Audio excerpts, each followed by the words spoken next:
On Monday's The Bachelor, Arie Luyendyk made some surprising eliminations as he chose his final four. He confessed he was falling in love, one contestant quit, and there wasn't a rose ceremony. Get the full recap below. As Gossip Cop reported, Arie eliminated Crystal during the Paris dates on last week's installment. He also decided to send home Jenna and Chelsea. That left 7 women heading into tonight's show, which took place in Tuscany. By the end of the 2 hours, a lot had changed in the build-up to the hometown dates. The episode began with the women meeting Chris Harrison in Pisa. The host revealed there wouldn't be a rose ceremony at the end of the week. Instead, there would be 3 one-on-one dates and 1 3-on-1 date with 4 roses up for grabs overall. The first one-on-one date was awarded to Bekah, who scored the first one-on-one of the season several weeks back. "We have missed that romantic connection since then, and we're kind of just stuck," Arie admitted to the camera. He drove them to Bekah, where they explored the village and shared a picnic. He confessed that he wanted to make sure we're moving forward, and she promised she was committed to their journey. Arie became confident in their passion again, and at dinner, he asked about meeting her family. She said her ex-boyfriend of 7 years was the last to spend time with her loved ones. Seeing their own future, he said he was falling for her and offered her a rose, which she of course accepted. While Arie was on the date with Bekah, Jacqueline admitted to Kendall that she had swirling doubts about her own relationship with him. Though 99% of her wanted to stick it out, she didn't think it made sense for him to meet her parents. Kendall encouraged her to talk to him, and she went to his hotel room that night. Jacqueline admitted she had a moment of doubt on their one-on-one date, and still wasn't confident enough to be given one of the 4 hometown dates. Though he said they didn't necessarily need to have that strong foundation at this point, she stressed that the other women were more confident in their relationships.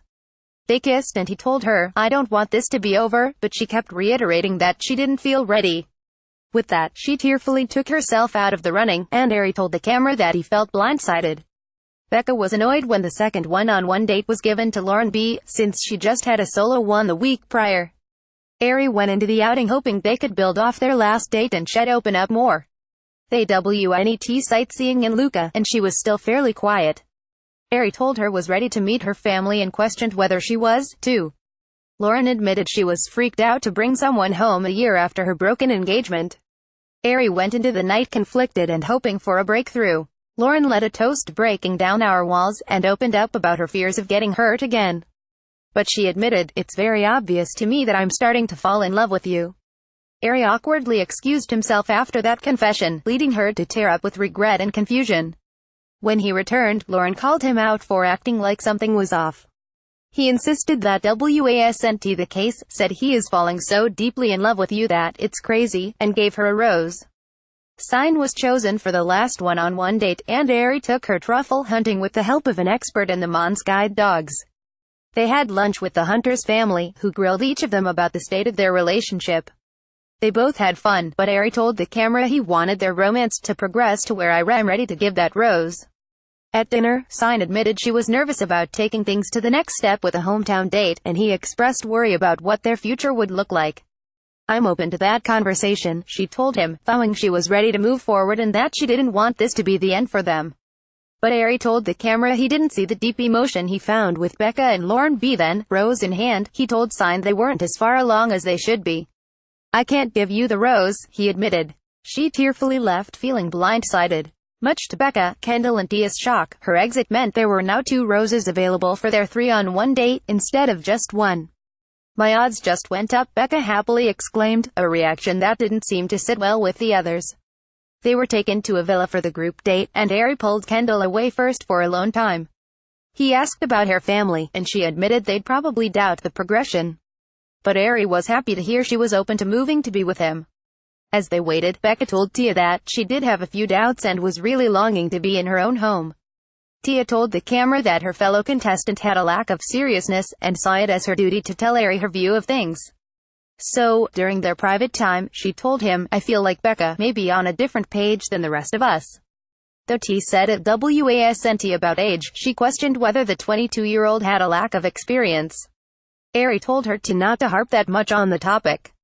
Putting the focus back on their own relationship, Tia said she had no doubts about her feelings and wanting him to meet her family. Bekah was admittedly on edge even before Tia told her that she expressed concerns about her to Arie. Bekah broke down in tears, saying she was sick of people saying she was too young to be ready. "I just feel hurt and I feel misunderstood," she told the camera. Bekah then sobbed in Arie's arms, and he consoled her with kisses. She assured him that she wouldn't still be there if she wasn't serious about him, and he said he had tough stuff to discuss with her. Bekah acknowledged that her family was skeptical of the reality competition and that she values their opinion, but predicted they wouldn't mind the age gap. After each of those talks, Arie rejoined the trio and said there was one person he was confident in for an amazing time next week. That was Kendall, whom he asked to accept the first rose. She did, and Tia awkwardly joked to Bekah that it was now a 2-on-1 with one rose left but two of us. The date continued that night, and this time he spoke with Tia first. She had no regrets about talking about Bekah, and told him, "I do feel like I'm falling in love with you. I do feel like my love for you grows every time I see you." Arie in turn said he pictures being with her family. When it was Bekah's turn, she told him to have a little faith in my 22-year-old self. She went on, "I do feel like I'm falling for you. I have faith in us." Then the moment of truth came. "This is definitely the hardest rose I've had to give out," Arie told the two women. But he said he was confident in his decision and asked Tia, "Will you accept this rose?" She rejoiced, "Of course." Saying goodbye, Bekah graciously told Arie, "It's going to end well for you, I know it is." But in the car, the tears fell. Next week, it's hometown dates.